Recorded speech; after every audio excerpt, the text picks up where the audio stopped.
Hi friends, welcome to Sandhya's Kitchen. இன்னைக்கு morning வந்து பார்த்தீங்கன்னா breakfast, kids box and then regular menu எல்லாமே on டைமுக்கு சென்ட் பண்ணியாச்சு.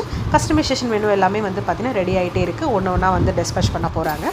ஸோ உங்கள் எல்லாருக்கும் ஒரு விஷயம் தெரியும்னு நினைக்கிறேன். அதாவது என்னோட ஸ்டார்டிங் சூப்பர் மார்க்கெட் வீடியோஸில் வந்து நான் அடிக்கடி சொல்லியிருப்பேன். அதாவது ஏதாவது ஒரு பிஸ்னஸ் பண்ணிகிட்ருக்கீங்க ஆல்ரெடி அப்படின்னா அது ஒன்று மட்டும் நம்பி இருக்காதீங்க. சைடில் ஏதாவது ஒரு பிஸ்னஸ் ஆரம்பிங்க. ஏதாவது ஒரு உங்களுக்கு ஒரு ஆப்பர்ச்சுனிட்டி கிடைக்குதுன்னா ஜஸ்ட் ட்ரை பண்ணியாச்சு பாருங்கள் அப்படின்னு சொல்லி நான் நிறைய இடத்துல சொல்லியிருப்பேன். ஸோ இன்றைக்கி வந்து பார்த்திங்கன்னா சூப்பர் மார்க்கெட் வந்து ரோட் எக்ஸ்டென்ஷன் ப்ராசஸ் நடக்கிறதால க்ளோஸ் பண்ணிட்டோம். ஸோ உங்கள் எல்லாருக்கும் தெரியும், இப்போ அந்த இடத்துல வந்து ஃபுல்லாக இடிச்சிட்டாங்க, ஃப்ரண்டேஜ் எல்லாமே இடிச்சிட்டாங்க. அந்த ரீசனால் க்ளோஸ் பண்ணிவிட்டு டக்குன்னு கஸ்டமர்ஸ் எல்லாரையும் ஆன்லைனுக்கு மாற்றி கொண்டு வந்துட்டேன். By God grace from day 1லேருந்து எங்கிட்ட வாங்கிட்டு இருக்க எல்லா கஸ்டமரும் வந்து பார்த்திங்கன்னா இந்த நிமிஷம் வரைக்கும் கண்டினியூ பண்ணிகிட்டு இருக்காங்க. ஹோம் டெலிவரிஸ் எல்லாமே கொடுத்துக்கிட்டு இருக்கோம். பட் இருந்தாலும் வந்து பார்த்திங்கன்னா சூப்பர் மார்க்கெட் நடத்தும் போது அந்த கஸ்டமர் பேஸ், அந்த கஸ்டமர்ஸை வச்சு நான் ஸ்டார்ட் பண்ணது தான் meet and fish and then food இது எல்லாமே.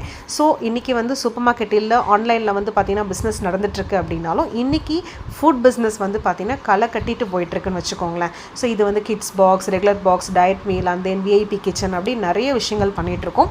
ஸோ இதுலேருந்து ஒரே ஒரு சிம்பிளான விஷயம் தாங்க உங்களுக்கு நான் சொல்கிறேன். அகெயின் திரும்பவும் ஏதாவது ஒரு விஷயம் பண்ணிகிட்ருக்கீங்க, ஒரு பிஸ்னஸ் பண்ணிகிட்ருக்கீங்க அப்படின்னா தயவு செஞ்சு அதே நம்பி இல்லாமல் சைடில் ஏதாவது ஒன்று ஸ்டார்ட் பண்ணுங்கள்.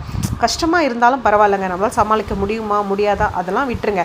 சும்மாவது ஒரு ட்ரை பண்ணி பாருங்கள். கண்டிப்பாக ஏதாவது ஒரு சமயத்தில் இது பயங்கரமாக உங்களுக்கு வந்து ஒரு பிஸ்னஸ் உங்களுக்கு ஒரு கை கொடுக்கறதுக்கு ரொம்ப ஒரு உறுதுணையாக அமையுன்றது என்னுடைய அபிப்பிராயம்.